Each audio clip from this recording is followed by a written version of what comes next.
Hey everyone, this is Car Ray Rob, where I'm Ray, And I'm Rob. and welcome to our podcast, Say Hello to My Little Film. Hey there, it'll be just a little while till Ray and Rob spit their spittle. Come on, check out of the hospital. So grab some of your best peanut brittle. This will be a darn good transmittal. And say hello to my little film. All right, Ray. Do you want to stay or hit? Hit me. All right, let's see. Oh, 21. Yes. Blackjack episode of Say Hello to My Little Film, We everybody. made it to episode 21. We're going back to Vegas. Absolutely. We did go to Vegas when we were 21. That was great. It was great. It was a long time ago. We're going to tell everybody how long ago. That would be A long time ago. embarrassing. We don't want to tell anybody about that. But it is, maybe a little fortuitous that we're kind of talking about our youth, though, because I remember when I watched this movie for the first time in my youth, it blew my mind. And it's from a couple of directors that but maybe would not expect. Really? It Well, is. Can you... I need to know what this is. So, Rob, can you tell me what you got? What do you got? What do you got? What do you got? What I got for you is the 1996 neo-noir crime thriller Bound. I haven't seen it. And it is directed by the Wachowskis. The Wachowskis. It is. It's before Pre. The Matrix. I was trying to do the years in my head really quick, but I was too slow. Pre-Matrix. Pre-Matrix. This is Okay. their feature film directorial debut. This is a great film. It stars Jennifer Tilly and Gina Gershon alongside Joe Pantoliano, who Ooh. I love all three of these. Yeah, actors and he obviously, the Wachowskis must have loved him because they brought him into the Matrix with The them. Matrix. That's how you know maybe this movie takes place in the Matrix. Doesn't every movie take place in the Matrix? I think Speed Racer even takes place in the Matrix. I think we're in the Matrix. Oh God, don't get me. No, we're not going I'm down not that road. convinced. We're not going I'm not down convinced that we're road. not, but okay. We're not going down that road. But no, this is a great movie. It's much simpler, obviously, than what they would go on to do. This isn't a sci-fi movie in any way. It is a true noir. It feels that way. It feels small, confined, very tense, which is great. And so Jennifer Tilly stars as Violet, and she is the girlfriend of Caesar, who is a mafia boss kind of guy. Of course he is. Of course. It's Joe Pantoliano. Why wouldn't he be? But so they end up hiring an ex-con named Corky, who's played by Gina Gershon. And when Corky starts to come and work for them, her and Violet end up kind of having a little chemistry going on. Really? 1996 women chemistry? It is. This was I remember when this movie came out, there was a big kind of brouhaha about that, because obviously this was right around the time Ellen was coming out. Sure. There was more representation in film at that point of lesbian relationships and things like that. So I think this film was really important at that time. Very for cool. that. But so they kind of start a relationship, and then Violet catches wind that one of Caesar's associates has been embezzling money, and they have recovered said money, and it will be in the apartment for the taking. Very mafia-esque. Right. Exactly. So They like to embezzle. right. So Violet, wanting to kind of get out of this abusive relationship, kind of gets Corky involved to maybe, take this money that this guy has, stashed away and get away, start a whole new life together and all of that. So, that old chestnut. Yeah, that old chestnut's coming back around. Here it is. But yeah, no, it's a great movie though. It recently came out on Criterion a few months back. You love your Criterions. I do love Criterion. This is one that I'd waited for a long time to buy, simply because I had a feeling it was going to come out on You Criterion. knew it was going to make the cut. Exactly. So I waited, and it finally did come out on Criterion. So I will say I'm a little surprised you haven't seen this movie. I'm sorry. I know it's, but I have a really soft spot for noir in general. But I really did love like 90s noir. Like, I don't know, there's just something about these types of kind of like erotic 90s noir films that just, I don't know. I think I have a blind spot sometimes to some of these movies, and I'm kind of excited because when you introduced me to Gattaca, I Oh, was sure. really, I mean, I really dug Gattaca, so I'm Right. kind of like, hey, I'm into 90s noir. This Give is me not this another. kind of movie, though. It's a Well, different, it's, different kind. Not yeah, but sci-fi. no, it doesn't have to be sci-fi though. But Yeah. I'm saying that 90s noir type filming, Yeah. I might be into that. Yeah, no, I think you will be. I'm really super pumped to show this movie to you. So, yeah. Very cool. Well, I want to see this movie. I think everybody who's listening who hasn't seen the movie, they need to see it too. They need to pause the podcast, go watch Bound. I remember Bound, and then when they watch it, come back and listen to hear what me and Rob have to say about it. We'll be back. We'll be right back with you. You're darn right we will. Ray and Rob are currently watching the film. You may be also watching the film.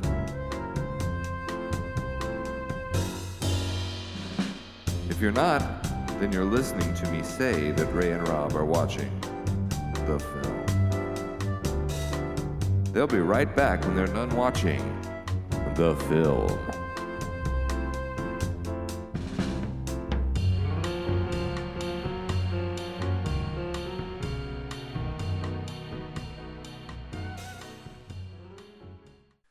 All right, Rob. I just finished watching Bound with you. You mentioned seeing this movie in your youth, and I will have to admit, I don't know if my 13-year-old brain could have handled this movie Right? in my youth because it was hot. Yeah, it was definitely an interesting experience at the time. Thank you, cable, having cable. Skinamax, thank you. Thank you very much. But yeah, it's you know, it was just so crazy because again, like, you know, as a kid of that age, you know, it's not like you're unfamiliar seeing, you know, sex scenes or Right. anything like that. But like We hunted them down passionately. I see them through the white snow. We were on the watching t- WWE Attitude Era, like praying. right. for this. But yeah, so for this, you know, to kind of see this kind of, you know, representation like Right. in your face like that, you know, so brazen was actually, I mean, it was very eye opening. Sure, You know, sure. on a number of levels, Yeah. obviously, not just on like the sexualized level, but just like, you know, on the human level as well. Yeah. Yeah. And I think, you know, but I think as an adult going back and watching this, though, you do see like it is, you know, I can see it being thought of as very racy back in 1996. But as you look back to it, I do feel like in some ways it's reserved and like classy. Like it's shot well, it's actually lit beautifully. Oh yeah, Because absolutely. they really highlight the actresses and not the like just the sexual parts of their body. You know what I mean? absolutely. Like it's framed, it's shot, lit like very respectfully. Yeah, no, I completely agree, and it's, you know, it's super interesting because, you know, I think some movies when you know, handling this kind of sexuality, you know, often kind of tend into what, you know, people might call the male gaze, Sure. you know, the pornographic gaze, where it's like, you know, Of course you should. Why shouldn't you? right? Well, you know, it's just natural. It's natural. No, but you know, so there's, you know, it becomes unrealistic. Right. You know, It's lesbian sex fantasy, become it's- right. yeah. Exactly, it becomes unrealistic. But you know, this movie kind of circumvented that because, you know, I know, you know, nowadays the intimacy coordinators are, you know, kind of, I think, standard fare on, you know, bigger budgeted movies like this, where, you know, any kind of scenes like this happen. But this movie actually employed one very early on, and it was Susie Bright, who is Okay. a feminist writer, journalist, sex educator, and she actually choreographed the sex scenes as well as having a cameo in the movie. Okay. Do you she- know where? Yeah, she was the lady in the gay bar that Gina Gershon tried to hit on before the cop girlfriend comes yeah. up and shoos her away. So she made it into the movie. So With a line. with She a spoke. line, right? She actually had a line, so that was cool. Maybe, I think, more than one. But yeah, so that, I think that added a lot to it. Yeah. You know, like, Yeah. again, it kind of, like I said, I remember years ago there was that movie, Blue is the Warmest Color, and I did not see that. it is. Hold on one second. I am going to look it up. The power of the internet will right. save the conversation. Yeah, 2013, and it stars Leah Seydoux and Adele Axitropoulos. You said that perfectly. I did. I know. I'm so sorry, but it. I remember this movie kind of got, you know, I never saw it. in all honesty, but I did know it got a lot of critical acclaim. But one thing that it was kind of criticized for was the portrayal of lesbian sex and how it very much felt like that pornographic kind of situation where it's just a man, seeing what he's seen on Pornhub and Right. putting it into a movie. So, I think for something like, Bound, which was a wide release movie at the time, I think that's, I think it's admirable. Yeah. That the Wachowskis took They the handled time, it the right way. They handled it the right way.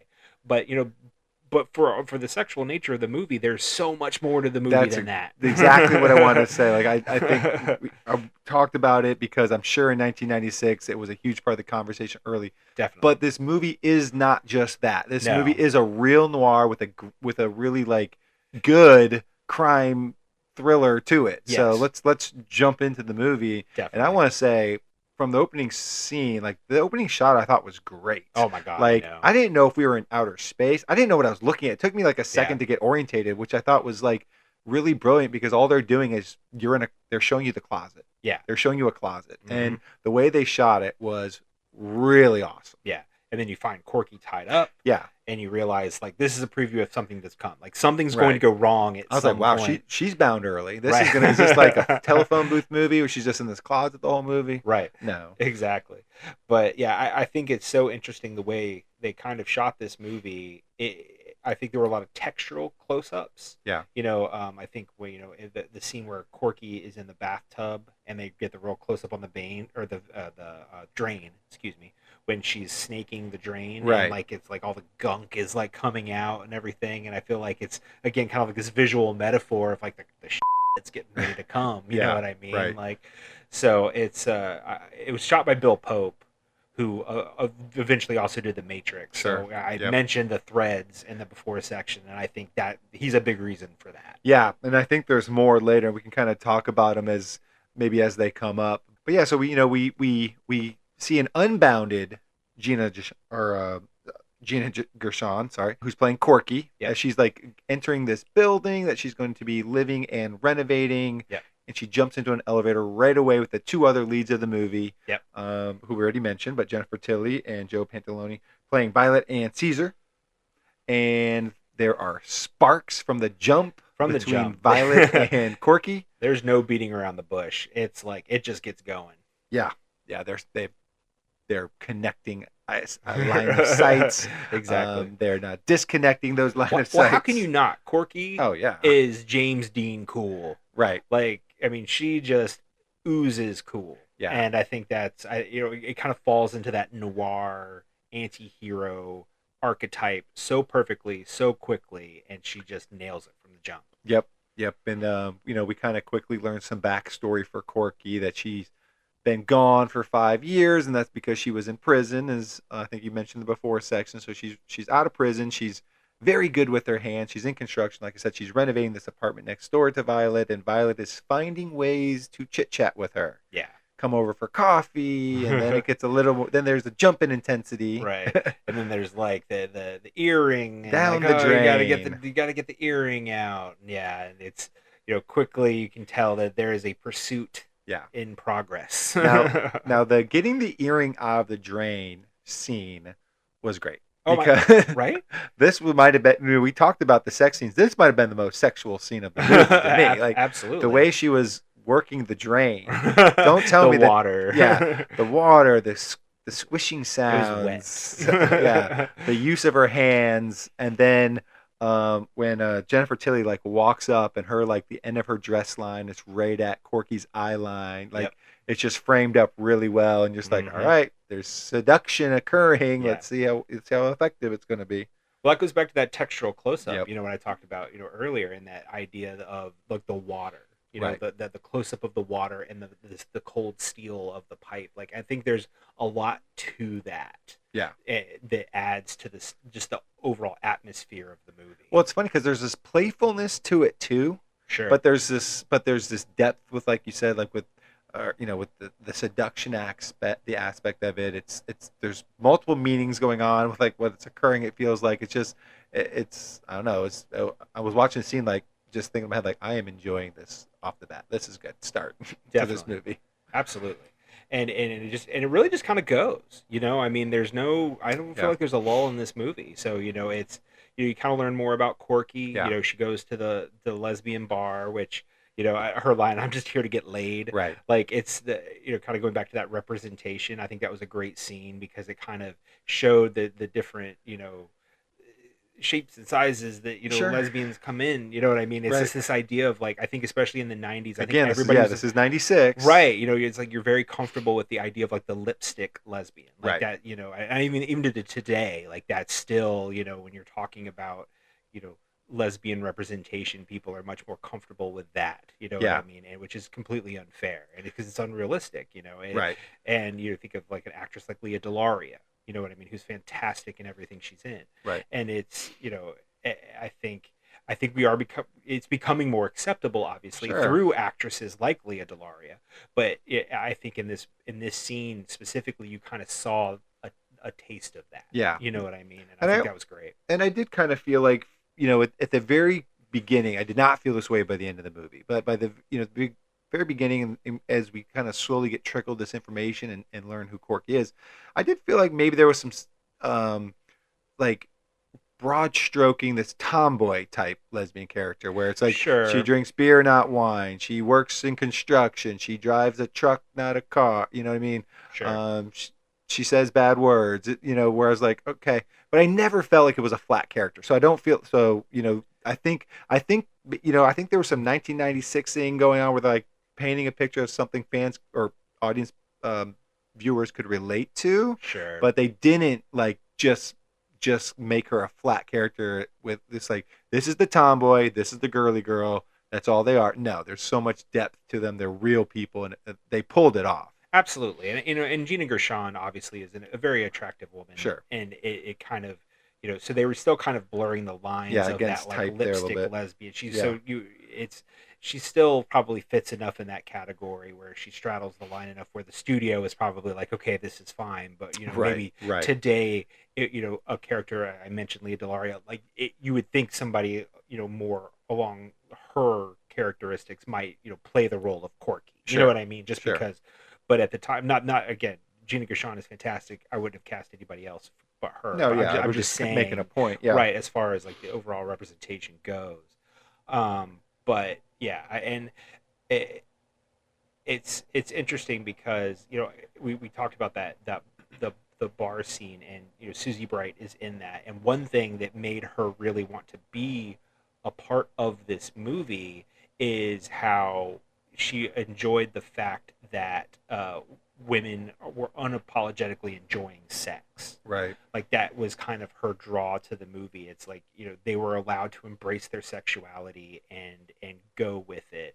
And so, I think that's something that, if this were, a classic noir and Corky was a male, nobody would think anything of it. But because it's two women, like, it becomes this whole other thing. So, But I think it works. It It's does great. work. Yeah, It's great. it definitely does work. And I think too, like, I don't think they're just lesbian characters because they're shock value or we're gonna get box office numbers because it is a hot movie. Right. It does serve purposes throughout the movie. Like, kind of what we're saying, is occurring in the movie. The sex scenes that we mentioned are pretty much next in line. Right. But Joe, or I should say Caesar in the movie, played by Joe Pantoliano. Pantoliano.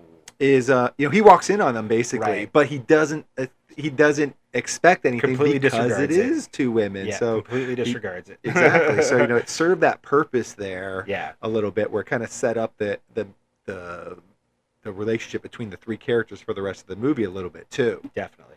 Yeah. But real quick before we move on from this scene though, one Yeah. thing that I think I really enjoyed about it, this scene was such like a like Deer Penthouse scene. The way that it plays out, like, oh, I have lost my earring. Right. I've done, like, it felt very much like a scene written for a porno. Yeah, like the plumbers and Right. Oh, yeah. You've got to fix my drain. You got to get my earring. And Right. oh, here, let me show you my tattoo that's on my boob. Like, Right. you know what I mean? Like, it's very. It feels like it would be written for a porn scene, but it's played so well. Right. You know what I mean? Yeah. Like, I think it kind of elevates that kind of story to high art, if Yeah, you will. You it know what I does. mean? It's It like does. it's like taking a penthouse, article and making it high art, which I thought was fantastic. Yeah, it was. Like I said, it I was have really to pay you something. Like, just okay. I can think of something. right? Yeah, no, it really was. It really was done well. It's effective, I think, in every area that was trying to be effective in. Yeah. It was really well done. But like I said, the way it was, it's not just like like we said, that Pornhub type scene though, because the lighting, the film, the cinematography, just it's everything is so highly art. Yeah, exactly. But as you said, Caesar walks in, kind of disregards everything, and then, but clearly, the relationship is starting. It's there. Like, this isn't a one-off thing. Right. And Violet continues the pursuit into the truck. Yeah. And it just kind of Another sex scene. another sex Going scene for in the another truck. round. Right, and you have a bed somewhere, and then Right. this is like the real, like, Yeah. big sex scene of the movie, and really the last one. I Yeah. think is Yeah. this one, where, and like you said, it's so artfully shot, very well lit, and it is, like I said, choreographed by Susie Bright, so it feels natural, it feels normal, it doesn't feel again like how that male gaze, that pornographic gaze. Yeah. And And it's not over the top by any stretch. no, it's basically one sweep across the Yeah. bed, and that's it. And like you said, it's the way Gina Gershon and Jennifer Tilly played it was just so amazing. Yeah. And I mean, but to be fair, through the eyes of a 13-year-old boy, it's like, what am I watching? Where's What the is rewind button? What is going on? So yeah, rewatching this movie now, because it had been a minute since Yeah. I'd watched this movie. It's kind of it's interesting, and I'll go into more of that later. 'Cause Yeah. there's some things I actually want to discuss on that front. We shall. But But again, I think this is serving a purpose because you are trying to get invested in these two relationship, because basically we soon find out that Violet wants out of this mob business. right. She saw her friend who we kind of quickly met, Shelly, and maybe we can talk more about maybe some thoughts about Violet's character a little bit. I think that are Sure. ambiguous with this relationship with Shelly, but like Shelly ends up. Well, no, I don't think they're ambiguous about it at all. They tell you exactly what it is. I mean, she did have sex with Shelly, but it was work. No, I know. Like she said, I mean, she was No, very that's not clear what. about Yeah, that. that's not what I was referring to. Okay. But I'll tell you what I was referring to in a second. When Okay, we sorry, get to sorry. it. No, you're good. You're giving description of what was going on anyway. But then Shelly ends up basically getting murdered Yeah. by Caesar Mhm. and Mickey Mickey and Michael. right. And so basically, who's played by what's his name? Just Chris Maloney, the Oh. great. Johnny, not Michael. Oh, Johnny. sorry, Johnny. Yes, he Johnny, plays yep. Johnny. Real good notes, Ray. Sorry. Use them. But yeah. So anyway, Violet wants out. And she's now, because of this Shelly situation, she knows that Caesar, her boyfriend, is going to have about $2 million Yep. laying around. She's like, "This is the chance. Let me take this and get out and start my life anew." Yeah. But so this is when the neo-noir really kicks in. Yeah. And the movie starts going really quickly. But what I was going to get to was, as Violet is presenting this to Corky, this plan to get out, this Mhm. need, and she needs Corky's help because she doesn't know how to steal, how to successfully steal these $2 million. Right.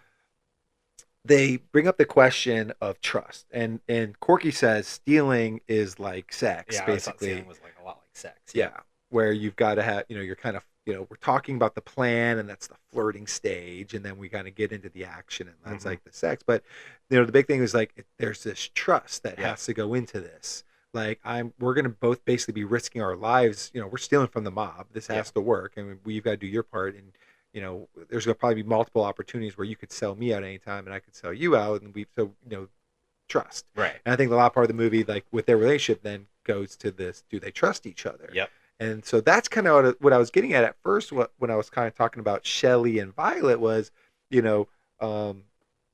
Corky brings up well, maybe you set Shelly up to get to this point, Right. You know what I mean? Definitely. Which isn't never unanswered, but Right. it's never really kind of brought up more than that. But it could be true. Yeah. Violet gets what she wants by the end. Well, definitely, and I think there's a couple of moments even leading up to this point where you can tell like they shy away from it being like this fairy tale romance right off the bat. Right. Like there's definitely Yeah. moments where you can It's real, see that they're more real. different people and have different frames of mind, or at least think that they're different people.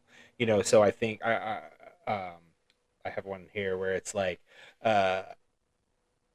If there's one thing I can't stand about sleeping with women, it's all the fucking mind reading. Right. Especially like the conundrum of sleeping with a closeted lesbian. Yeah. You know, and I think that was kind of the thing, is where it was like, you know, and I've seen this kind of tackled in other movies, and I think this one does it as well. You know, this idea of, are you just a tourist, or is this who Right. you really are? And it's hard, you know, and I think, you know, for Corky, who's clearly more out Yeah. than Violet, you know, she looks at Violet and thinks, oh, well, you know, Yeah.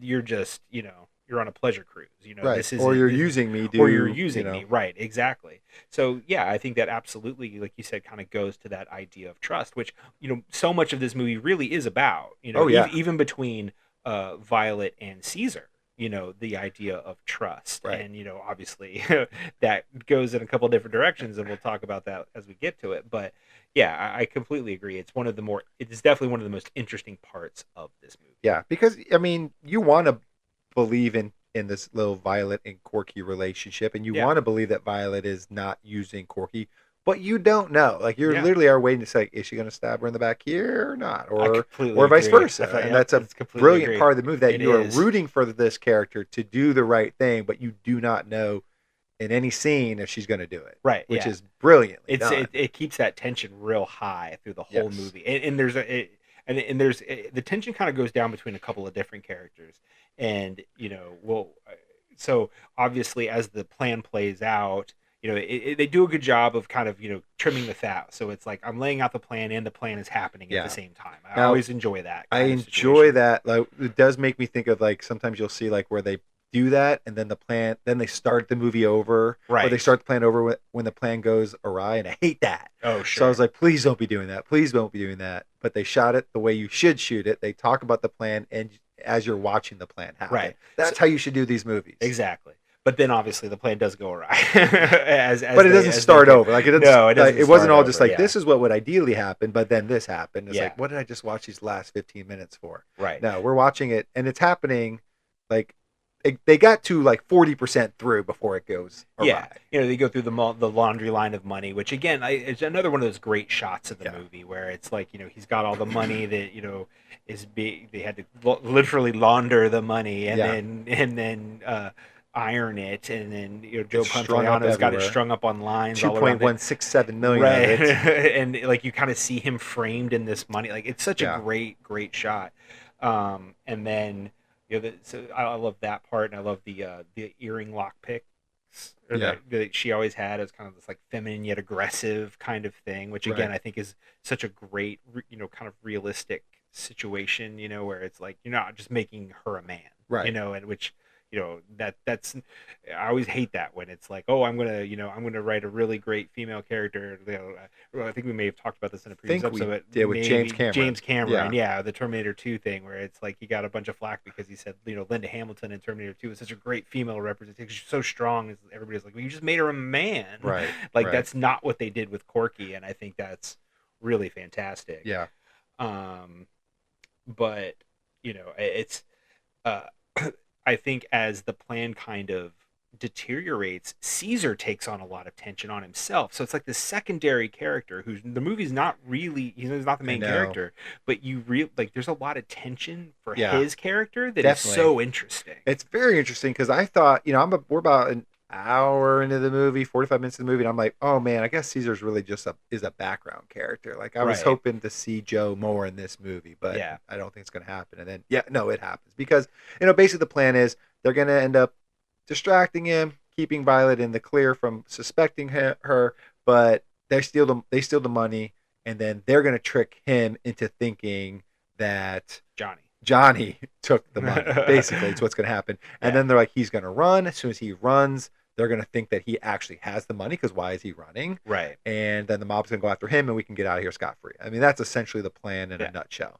But he Great on does paper. Yeah. Great on paper. Everything works up to the point where when he notices the money's gone and now he's supposed to run, Yeah. go on the run, he doesn't go on the Right. run. He's smart enough to be like, no, I'm not going to run. I'm He gonna, kno- yeah, he I'm knows gonna find it. I he gotta knows find the what's going to money. happen Yeah. if he goes on the run. Right. So yeah, so he stays put. So this is where they have to kind of start improvising hair. Yeah. And this is where the movie, like you said, plays with tension really well because there's a part of you, I think, as a viewer, or at least for me, where you want Joe to run, or you want, I should say Caesar, his character Caesar. Right. You want Caesar to like kind of figure this out. Like I don't really know why I'd want you to be dead yet. You know, Sure. like I hate Johnny more than you. You know, Mhm.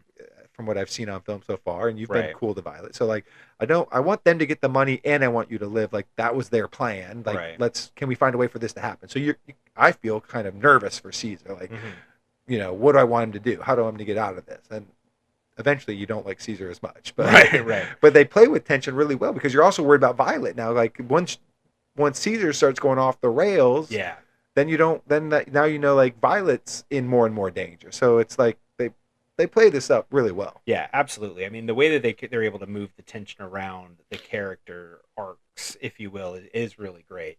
And like you said, Caesar goes off the rails. He kills Gino, like the big mob guy. Yeah. Like that's the whole thing. So like the whole thing is they're like, you know, this guy's coming to get the money, and he's got to figure out what's going on. So he like that scene is amazing where he confronts Johnny, who has no idea what's going on, but he's also insane. So it's just kind of like. Yeah, as soon as Gino and Johnny, the people that we were hoping Caesar would run from, show up, and I'm like, Caesar, what's your plan? Like, what is the plan? And I still don't really know like what the plan, what his plan was, because it seems like it doesn't go the way he'd wanted I don't it to think go. So. I don't think his plan was not to kill Gino. I think it's like his plan was for Johnny to admit that he stole the money, but Johnny didn't steal the money, so he's not going to admit it. But Chris Maloney is great in this scene as Johnny because like every line he says indirectly or directly pisses off Caesar. Like and it puts Violet in a bad spot at the same time because he flirts with Violet. Well, now Caesar is suspecting if Violet had something to do with it. Thinks she's in cahoots with Johnny. Yeah.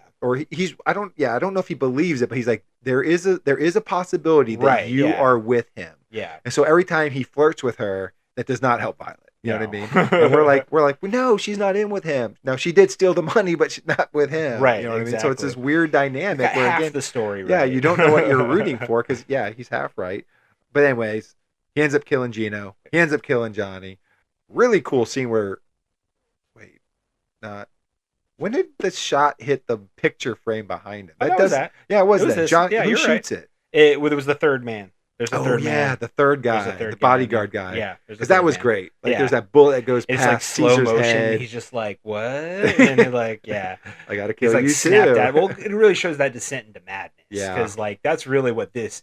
Like he was kind of teetering, but this scene really is where it snaps. Like when he kills Gino, he full on snaps, and the rest of the movie, he's just a freight train of crazy. Yeah, he's off the rails because now he's got to find the money. Yeah, and there is no money to be found, but he's got to find the money. Cops come over because they hear the gunshots. Right, which is a great scene too because it's that like bomb under the table scene. Where, like, are the cops gonna find the 3 dead bodies laying in the middle of the bathtub? I guess. And the cop goes to the bathroom. Yeah, and doesn't see dead bodies in the bathtub. Yeah. I think Caesar really. This is a great stretch of the movie for him because I think it like you could just tell Pantoliano was just having a great time. Oh yeah, and perfect. I love when he says to Violet, "I just killed Gino Marzoni." You know what that means, right? Like it just means like I've got nothing left to lose. Right. Like and I don't care who I kill at this point. Like so, I think he just really kind of runs with it, and then when he catches her on the phone, this is like again, you talk about tension. Yeah, when they like go to Johnny's house to look for the money, they can't find it. They're going back to their place. They're screwed. Like now they are going to run. Like let's get out of here. And all Violet has to do is pack up the clothes, and she could probably escape, but she has to call Corky. Yeah. And as soon as she called Corky, I was like, oh, this is not going to go well. Because he is going to find you on the phone talking to Corky. This is not good. Yep. And like your heart starts racing as an audience. Because like as soon as they're talking on the phone, you're like, hang up the phone. Like you've said 2 sentences. Yeah. He hasn't heard you yet. Like hang up the phone. and they don't hang up the Nope. phone in time. Yeah, and he figures it out. He figures out she's in cahoots with Corky, and then when he finally makes it over to Corky or whatever, or when no Corky comes to the apartment, to save Violet. come to save Violet, and then this is a very interesting scene because I think again, kind of going back to this idea of representation and the idea of the lesbian relationship and all of that, this is when Joe gets to go full bigot. Because your kind can't be trusted. Right. When he knew, I should have known from the start. Yeah. It was very much playing into that bigotry element of the anti-gay, anti-lesbian sentiment. So I thought it was interesting to go into that, especially because it kind of, I think you could make the argument that they're kind of tackling the idea of toxic masculinity with Joe Pantoliano a little bit, which is, sure. I mean, that's Mob 101 at this point. You know what I mean? It's just this idea of, fear and insecurity and, whatever, feeds that toxic masculinity. So he sees Corky as, taking his woman from him. Sure. And so it's what did she do to you? What did she do to you? And then Violet really sticks the knife in and everything you couldn't. Right. And it's just so good in that moment. Yeah. And it's funny because, we're kind of just talking about how you're rooting for Caesar maybe, or at least I was earlier. Sure. But by this point in the movie, you're anti-Caesar. You're like, kill him. No, I don't like him. Somebody kill him. Right. Because now you're just so vested. All right, how does Violet and Corky get out of this? Yeah, they're the ones you want in the end. They're the ones you want to get out of this alive. You don't care what happens to anybody else. You just want them to get out. And Violet, this is a great scene for Violet too. Yes, because this is where Violet really finally gets to unload, and it kind of almost doubles as not that she's an ally to Caesar, but she kind of is in a weird way, and we kind of get to that in a minute. But in this last stretch, she is kind of so it's almost like an attack by ally moment is what I was going for. Yeah. Where she kind of just lays him bare, you're a common thug. Right. Really kind of just, you're using me like I'm using you. This is just, you rent women like you rent this apartment. Just that kind of thing. Yeah. And I think it's, it's everything she's wanted to say, being a part of this, very abusive relationship. But I think it's also kind of, it's the truth, Right. and kind of like I said, Caesar's being shown the mirror of who he is. And you either, you do something with it or you don't. And I think he kind of just descends further into madness and anger, really.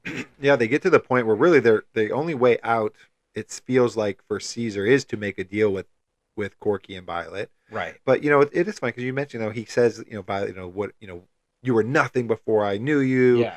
And I really feel like Violet in this moment, she steps up, for herself. She's the one in control. You know, I think so. It kind of shows either she's run this scenario through her head hundreds of times, and and she's not just the bimbo in the background.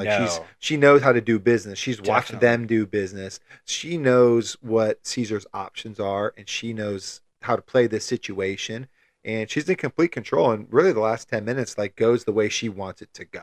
Yeah, you know what I mean. She ends up, Caesar ends up finding the money hidden in paint, which is great. Right. Oh my God, yeah. We'll get to that, but yes, it's so good. Hidden in paint. But when she runs, at first I was like, "What are you doing? You and Caesar could work out this deal. Why did Violet just take off and run?" And then it ends up being she just got Joe 12 stories down, so she could go take the elevator 12 stories up and buy some time, and then basically, Well, and then there's the Mickey character comes back into it, which I think is the big thing. And to be fair, when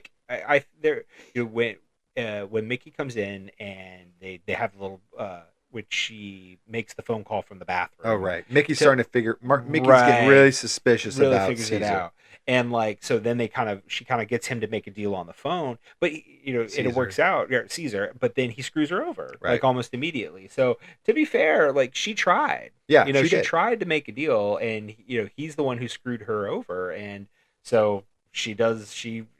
It goes the way she said. She ends up calling Mickey to come back. Yep. Kind of turning Caesar in, he did this, whatever. He made me lie to you a minute ago. He's been the the perpetrator the whole time. Yeah, and and like you said, the paint. He finds the money in the paint, which ends up being this great scene where Yeah. he finds um, uh, Corky. Corky. Sorry, thank you.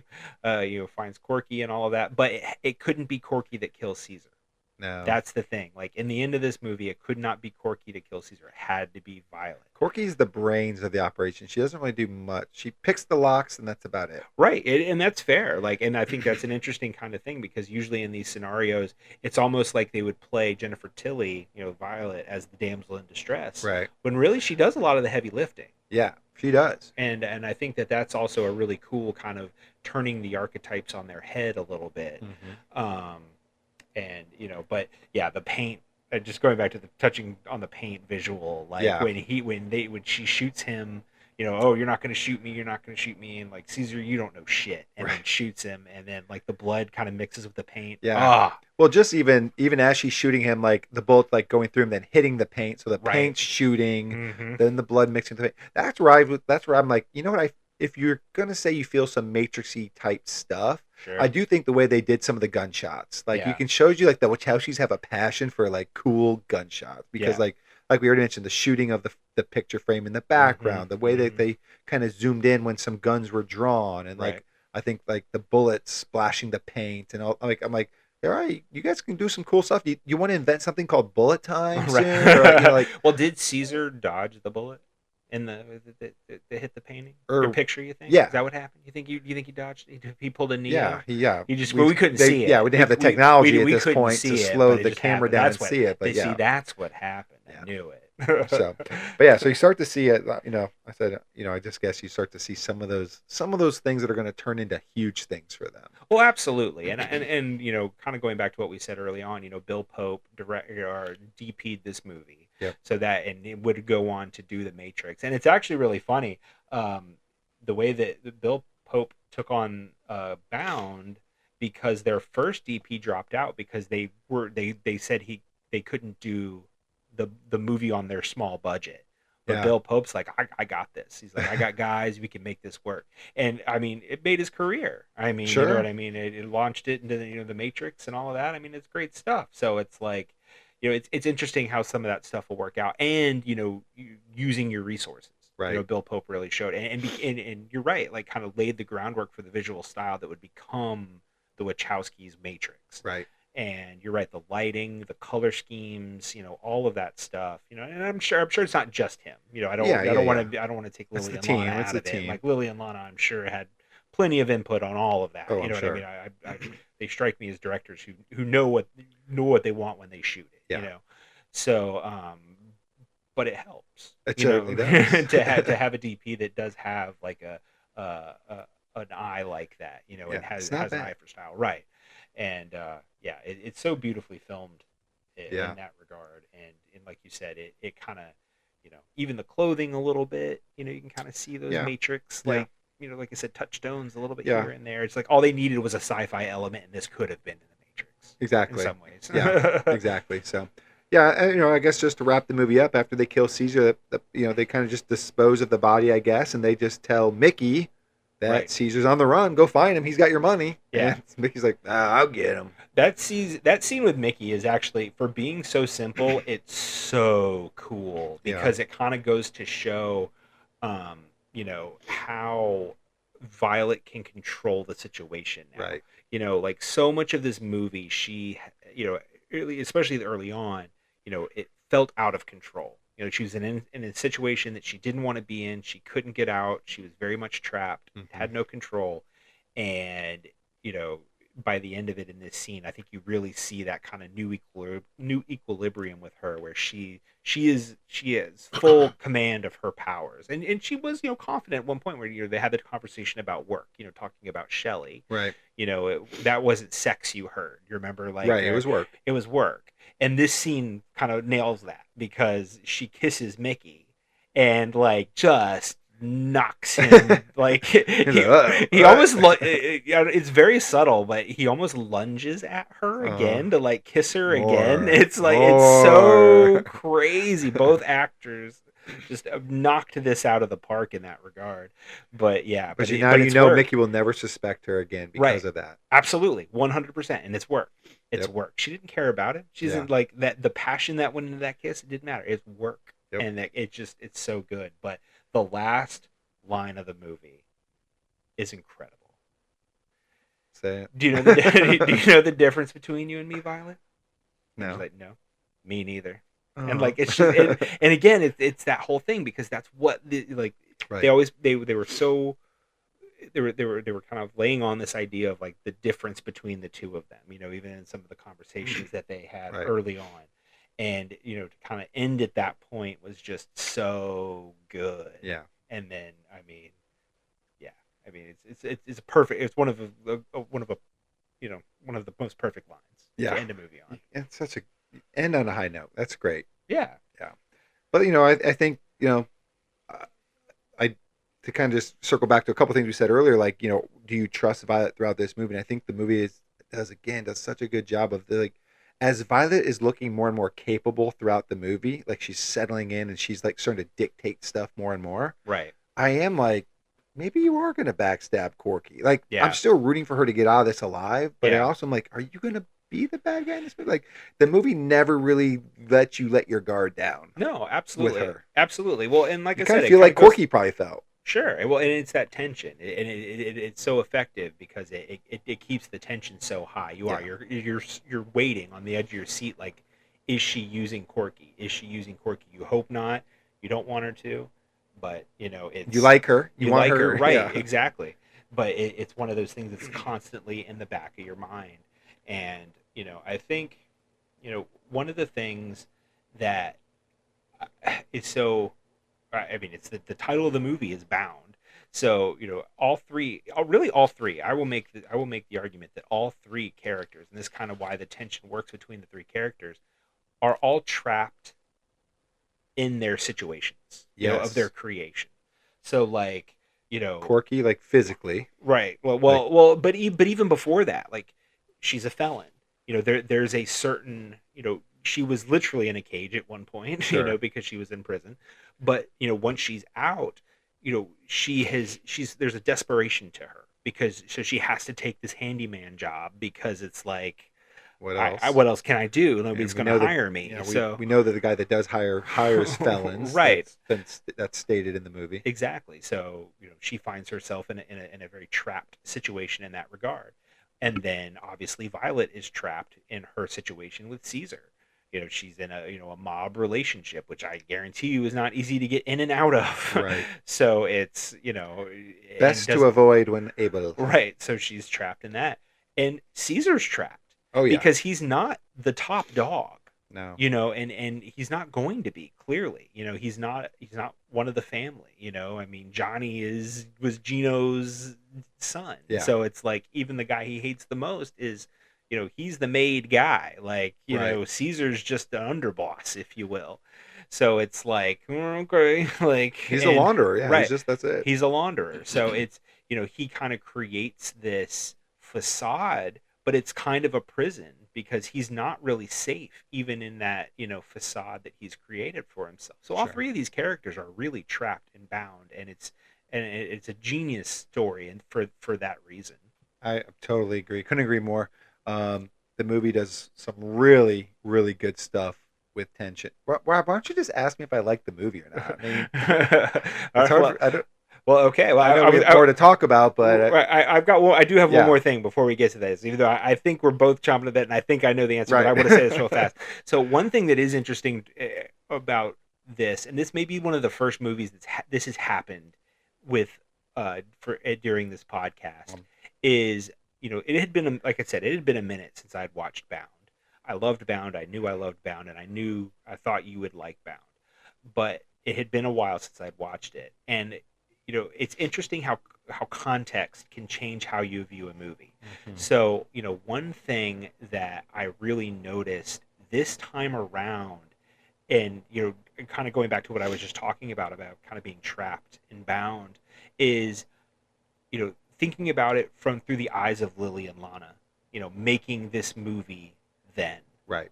I think one reason When why they were commonly referred to right, as the right, Wachowski right, brothers. right before they transitioned, Right. and I think that is something that in having that context now and rewatching Bound, it makes this movie feel so much more personal. Yeah. And the idea of being trapped in a body that you don't feel like you belong in. Right. And I think that that's something that really kind of gives this movie a whole new meaning. Yeah, And, I agree. I think even as a first time viewer, I still feel like you can kind of understand, like, I definitely feel like that deliberance and that respect they put toward those sex scenes that we spent so much time talking about. right. It's probably something was intentional for them because of what we would learn about them later. Right. That they would, they would come out. they would come out and stuff. So, they wanted to do those things right for a multitude of reasons. Right. Um, Exactly. So I think you could pick up on that even as a first time viewer, and I'd imagine, like you're saying, even more so as a repeat viewer, especially with the time gap and when you've seen it. Yeah, exactly. And like I said, thinking about this movie as far as representation goes at that time, it's again kind of like this movie is almost like them crying out. Yeah. In a way, it feels like that. And again, that's context of now. In my own kind of mindset on it, but I don't know. I just thought that's super interesting because I don't think that's, especially for me. I can't speak for you, Right? But as far as You can't. This podcast goes, this is the first time where I feel like I, rewatching a movie for this podcast, I take something that different away from it. Right. You know what I mean? No, Or that's cool. not, or just that added layer, that added texture to the movie. One of which the is beautiful, really cool. Yeah, one of the beautiful things movies enable us to do. Absolutely. Well, now we will ask the question. Now you'll ask me. Now I will ask you the question. We will circle back to ask the question. Ray, did you like Bound, and would you recommend it to anybody else? Again, I'm horrible at using a poker face on this podcast. It's too hard. I really enjoyed Bound. Awesome. I had a really fun time. I had no idea what I was getting into. Like, I don't know. I didn't know. And I just thought this was such perfectly executed tension. Like, I guess, of all the things we talked about, what I like as a movie goer is like, either like I like feeling something, like give me the feels, what I mean? Like, I want to make the movie be effective because of its use of character, because of the depth you add to all the story, whatever. Make me feel something. And this movie makes me like white knuckle, through much of it, because you're just like, get out of this situation, like, fix this. Like, this movie is perfect at, you don't know who you're rooting for people, but you don't know if you can trust them. You want people to get out of these bad situations, but you don't know if they're going to be able to get out of them. You think you want people to get out of bad situations, you later find out you don't want them to. Like, it's just really good at doing all these things. Like, this is a thriller to me. Like, this is what you would want a thriller to be. Like, you are thrilled, you're excited, you're on the edge of your seat for a lot of the movie. Not just the final 5 minutes. A lot of the movie, you are tense as the characters are. I think it's really well done. And that's on top of all the other good stuff that we talked about throughout the podcast. Yeah, absolutely. And it's such an interesting genesis for them, Right.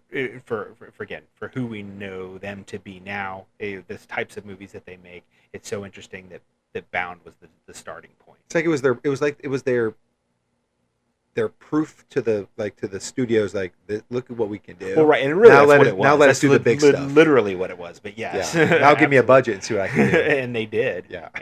And it paid off big time.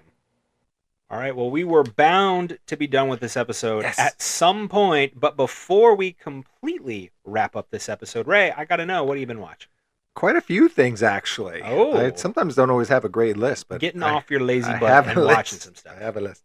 So I've done some Peter Dinklage watching on Prime. I love Peter Dinklage. I've watched that new movie, Brothers. Oh, I got to check Josh that out. Brolin. With Brolin, yeah. The trailer looked hilarious. Was it good? It's true. Did the movie live up to the trailer?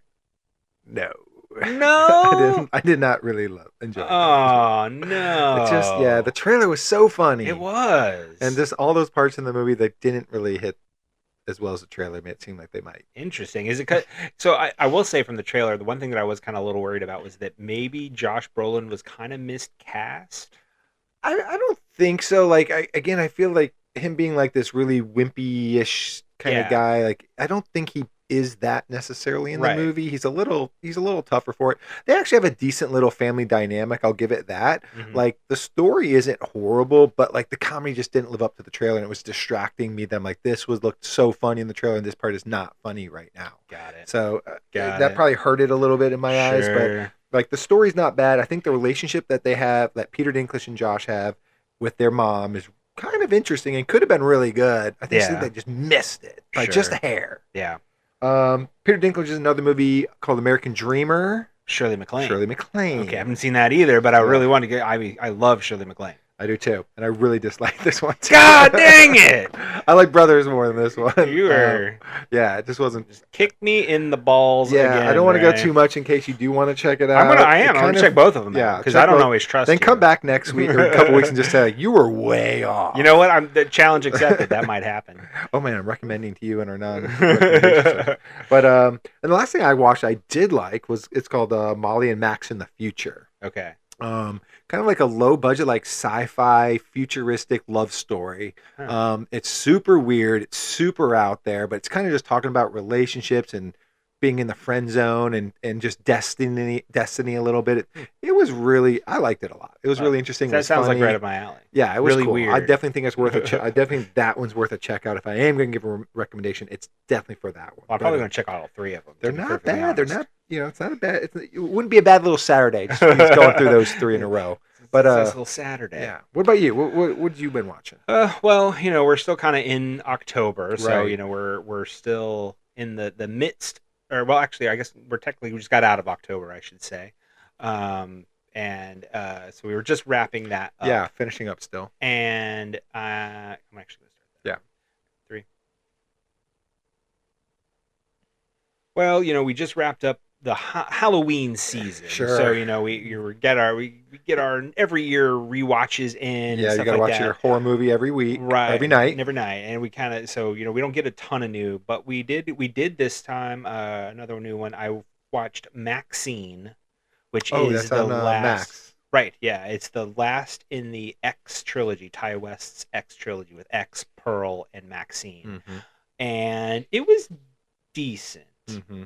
I go back and forth actually with you whether you'd like the X trilogy or not, because it's not especially X. I actually think you would really enjoy X because there's some interesting elements to X, but I don't know if you're familiar really with how the trilogy works. I can't remember. So if I X is remember. technically the middle movie. Okay. And then the prequel is Pearl, and then the sequel to X is Maxine, and they were released in X Pearl Maxine. Right.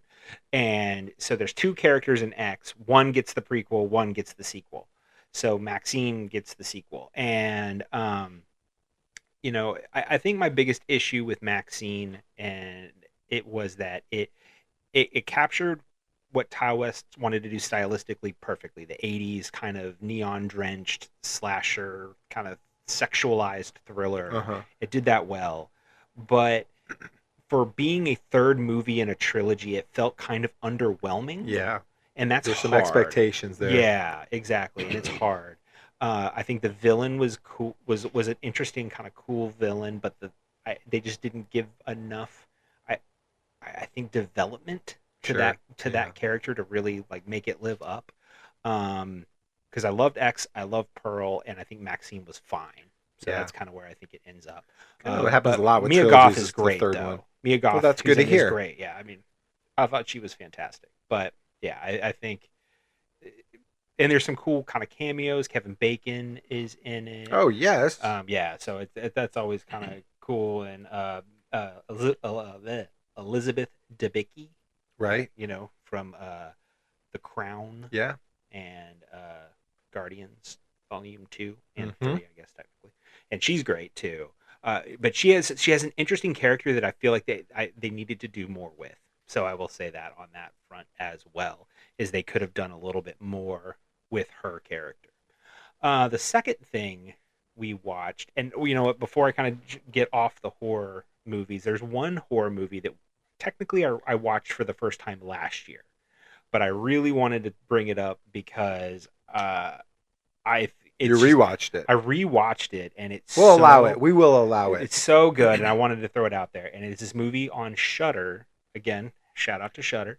Is Unwelcome, and it is a kind of Irish UK horror film centered around a couple who are attacked in their apartment in London, and they after they had just found out they were pregnant. So it's really horrible timing. It is horrible timing, but good timing is the husband's aunt passes away in the Irish countryside. Luckily, and she leaves them her house. So they go to the house, it's like this whole new fresh start for them, and they're kind of like you're dealing with this trauma while they're also having a baby. But when they get there, they learn from a friend of the great aunt that there's one thing that they have to do if they're going to live in this house, and that is leave a blood offering at this little door that's in the back of their garden. I remember for the talking about this now. Yeah. So it's so good, and it's so good because it builds to a moment that would either make or destroy this movie, and it makes it in spades. That's awesome. It nails it so hard, and in a rewatch, and this is I think the reason why I wanted to bring it up, because we rewatched it, and on a rewatched it, I loved it even more. That's cool. The second time, and I was even more blown away by what they were able to do with this movie. So Unwelcome on Shudder, absolutely watch it. Awesome. Wrap it up with a non-horror movie now that we are in November. Sure. And that is finally got around to watching Wolves. Oh yeah, on Apple TV Plus. Yeah, with Clooney and Brad Pitt. Brad Pitt. And it was good. It was a good movie, very low stakes for like both actors. Like you can tell that they're friends in real life, because they're friends on screen. That's and it cool. comes across really well. Their chemistry is off the charts. This kind of weird tit-for-tat relationship that they have through the whole movie. I don't know how much you know about it. I know, like, they're both, like, cleanup men for, One gets, like, they both murders. basically both get called to the same incident. But when they go to clean up this incident, they take the body, but then find out that the guy's not dead. So then it kind of like spirals into this whole other thing. But yeah, so it's kind of like a weird, kooky caper, all takes place in one night. Yeah, But like it's a fun movie. It's definitely worth a watch. Will I ever watch it again? Probably not. Yeah. But like Clooney and Pitt are kill both an great evening in watching it. it and be happy. Yeah, absolutely. They're both great in it. It's a good time. It's worth your time. Cool. But I want to check that out, actually. Yeah, definitely. All right, Rob. Well, if there's one takeaway from the movie Bound, is that bounding people isn't a good thing to do. You should not make them bounded. You shouldn't do those things. No. But if somebody has listened to this entire podcast and they didn't like the podcast, they didn't leave us a 5-star review, because if they leave us a 5-star review, we're going to read it on air someday. Someday. If they didn't subscribe to the podcast, if they didn't even take the opportunity to go to carrayrob@gmail.com and write us an email, if they didn't do those things, you still shouldn't bind them up, but tell them to do those things. Man, I feel like I'm going to end up in the back of a trunk after this episode. So if you don't hear from me for a while, everybody, you'll know what happened. But don't tell your friends. Don't tell your friends. If there is a comment section on whatever platform you're listening on, by all means, let us know what you think of Bound. What's your favorite Wachowski movie? Is it Bound? Mine might be. Oh, geez, I have to think about that now. Don't make me rank these. Exactly. Sheesh. But also, by all means, leave us a recommendation for any movies that Ray and I should also check out.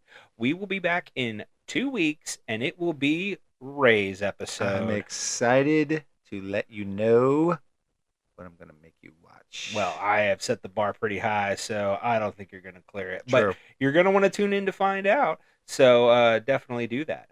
But until then, this is Car Ray Rob. Where I'm Ray. And I'm Rob. And remember, be defined by the films you love, not the ones you hate. Hey there, it'll be just a little while till Ray and Rob spit their spittle. Come on, check out of the hospital. So grab some of your best peanut brittle. This will be a darn good transmittal. And say hello to my little film. Hey guys, Ray here. I wanted to give you a little stinger for our next episode of Say Hello to My Little Film. I'm going to be presenting the 1952 Western High Noon to Rob. He's never seen High Noon. I love High Noon. It stars Gary Cooper, Grace Kelly, and Lloyd Bridges. It's usually one of those top 10 ranked best Westerns of all time, so we got to get Rob to see this movie. There's a lot of good stuff to talk about. Definitely tune in. I think it'll be a really good episode.